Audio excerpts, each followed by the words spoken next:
कुर्मियों ने ऐलान किया है कि जब तक हमें एसटी की सूची में शामिल न किया जाए हम इस पूरे वोट का, इस पूरी प्रक्रिया का बहिष्कार करें। जो लोग एसटी आंदोलन मतलब एसटी में सम्मिलित करने के लिए आंदोलन थे, सुदेश महतो थे, आज वो वोट मांग रहे हैं। बहुत लोग बोलता होगा अरे बोका है, छोटा है, नहीं जानता है। ये कोरा कागज है, इसका किस्मत का जो पीठ है इसके शरीर में एकदम सादा कागज है। इस पर जो यहाँ घाटशिला का लोग लिखेगा वही इसका पीठ में लिखाएगा। नमस्कार, द फूड पिलर देख रहे हैं आप। हमारा नाम आकाश आनंद है। घाटशिला की जो तपिश है वो बढ़ने लगी है और ऐसा इसलिए भी है क्योंकि मुख्यमंत्री हेमंत सोरेन के हेलीकॉप्टर लैंडिंग के बाद चीज़ें बहुत बदल गई हैं। मुख्यमंत्री को सुनने के लिए बहुत से लोग आए थे, हज़ारों की संख्या में झारखंड मुक्ति मोर्चा के सदस्य, इसके साथ साथ यहाँ घाटशिला की जनता आई थी हमारे साथ इस पूरे मसले पर बातचीत करने के लिए कि घाटशिला में मुख्यमंत्री के आगमन के बाद क्या कुछ बदला है।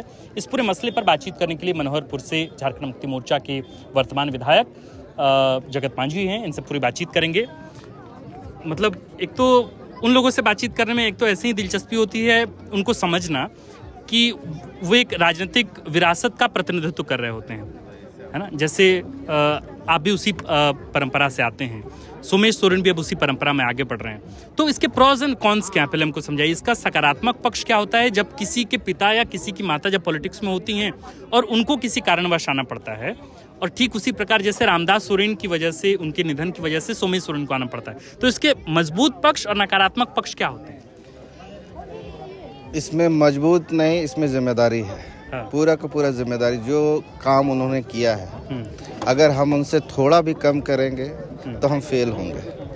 हमें ये नहीं देखा जाएगा हमने इतना कम किया है, हमें हमेशा इस चीज़ से आंका जाएगा कि आपने उनसे कम किया।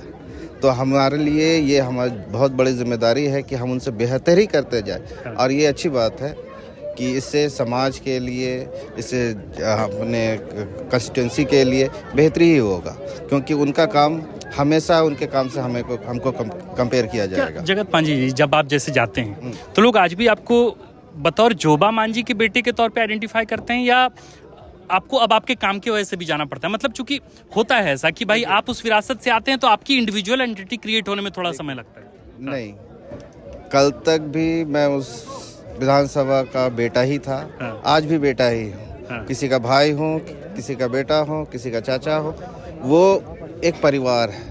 मेरा विधानसभा वहाँ पर कोई एमएलए नहीं है, कोई एमपी नहीं है। वो सदैव हमेशा से एक परिवार की तरह मेरा विधानसभा रहा है। तो वहाँ पर एज ए एमएलए हमको नहीं देखते लोग, वो एज ए जगत बाबू देखते हैं। बहुत बढ़िया। अब थोड़ा घाटशिला पे आते हैं। घाटशिला आप चूंकि बतौर विधायक भी आप घूमते हैं, आप चुनाव जीते, तो आपको उसका अनुभव भी है कि कहाँ समीकरणें, कहाँ ऊपर नीचे, कहाँ सारी चीज़ें होती हैं, कहाँ डेंटिंग होता है, कहाँ पेंटिंग होता है। वो चीज़ों का अनुभव तो हो जाता है। यहाँ जब आप घूम रहे हैं तो क्या कमी दिख रही है? मतलब झारखंड मुक्ति मोर्चा जब चुनाव लड़ रही है तो कहाँ ज़्यादा किस पे काम करना है, कहाँ अभी आप लोग कमज़ोर हो जा रहे हैं? नहीं, कमज़ोर कहीं नहीं हो रहे। हम लोगों को बस यही चीज़ सुनिश्चित करना है कि वोटर्स वोट के दिन बूथ पे जाए। बाकी बात पूरा का पूरा रुझान हमारे पक्ष में है। लोग हमको नहीं लगता, जहाँ तक हमने जितने भी ये जहाँ पर आज खड़े हैं, यहाँ पर मैं 4 मीटिंग कर चुका हूँ। ठीक, तो यहाँ पर इस अगल बगल गांव है, जितने भी इस पंचायत है, यहाँ इसके बगल वाला पंचायत, चाहे पारुलिया हो चाहे गोला हो, इन सब में एक तरफा रुझान है। और बस हम लोग को सुनिश्चित करना है कि वोटर्स वोटिंग करने जाए।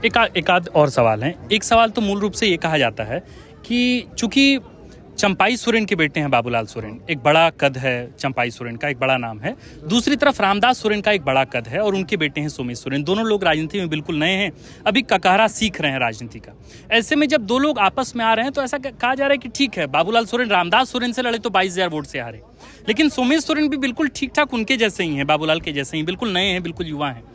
क्या लग रहा है इस बार मार्जिन को लेकर आप लोग को थोड़ा डर है? अगर जीतने के लिए आप अगर कॉन्फिडेंट है तब तो मामला है ही नहीं। नहीं, मार्जिन को लेकर के हम लोग चिंता भी नहीं कर रहे, ना उसके बारे में हम लोग सोच भी रहे हैं। क्योंकि जहाँ भी हम लोग गए हैं, हमको जनता ने आश्वस्त किया है। और जो माहौल लगता है, जब भी आप जाते हैं किसी गाँव में, जब एक शांति माहौल रहता है, जहाँ बहुत ज़्यादा गर्मी नहीं होती, तो समझ में आता है कि वहाँ लोग सुकून से हैं और वो किस तरह वोट करने जा रहे हैं। जी, घाटशिला में कुर्मी मतदाता भी ठीक ठाक हैं और जेएलकेएम ने अपना प्रत्याशी भी उतारा है। आप ये बताएं कि हाल के दिनों में जिस तरीके की चीज़ें देखी गई, दो इतनी महान जातियों में जिन लोगों ने अपने कंधे लगाकर झारखंड को अलग राज्य निर्माण में अपनी महती भूमिका निभाई, आदिवासी और कुर्मी, बहुत सारी डिस्टर्बेंस, बहुत से विजुअल्स इस तरीके से आए, बहुत सी टीका टिप्पणियाँ आई, उसका क्या प्रत्यक्ष या अप्रत्यक्ष तौर पर उसका क्या असर घाटशिला उपचुनाव पर पड़ेगा? क्योंकि कुर्मियों ने ऐलान किया है कि जब तक हमें एसटी की सूची में शामिल न किया जाए, हम इस पूरे वोट का, इस पूरी प्रक्रिया का बहिष्कार करेंगे। कुर्मियों ने नहीं आंदोलन ये ऐलान किया है। हाँ। अब व्यक्ति विशेष बोल सकते हैं, कोई व्यक्ति ऐसा ऐलान कर सकता है, लेकिन आम जन ऐसा नहीं कहते। हाँ। आप एक तरफ देखिए, जो लोग एसटी आंदोलन मतलब एसटी में सम्मिलित करने के लिए आंदोलन थे, सुदेश महतो थे, आज वो वोट मांग रहे हैं। हाँ। तो फिर आप ये नहीं बोल सकते हैं कि कुर्मी बहिष्कार इस पूरे करेंगे। आंदोलन का असर है घाटशिला में? नहीं लगता है। चुनाव अलग चीज होता है, आंदोलन अलग चीज होता है। चलिए, कुल मिला के हमारे साथ इस पूरे मुद्दे पर बातचीत करने के लिए जगत कुमार मांझी थे। जोबा मांझी एक बड़ी पहचान तो हैं इस पूरे इलाके में, उनके होने ना होने से भी बहुत असर पड़ता है, और मनोहरपुर विधायक के भी होने से बहुत असर पड़ता है। अब देखना होगा समीकरण में क्या बड़े उलटफेर होते हैं। बातचीत के लिए बहुत शुक्रिया आपका। द फोर्थ पिलर देख रहे थे आप। हमारा नाम आकाश आनंद है, कैमरे के पीछे हैं विक्की। शुक्रिया।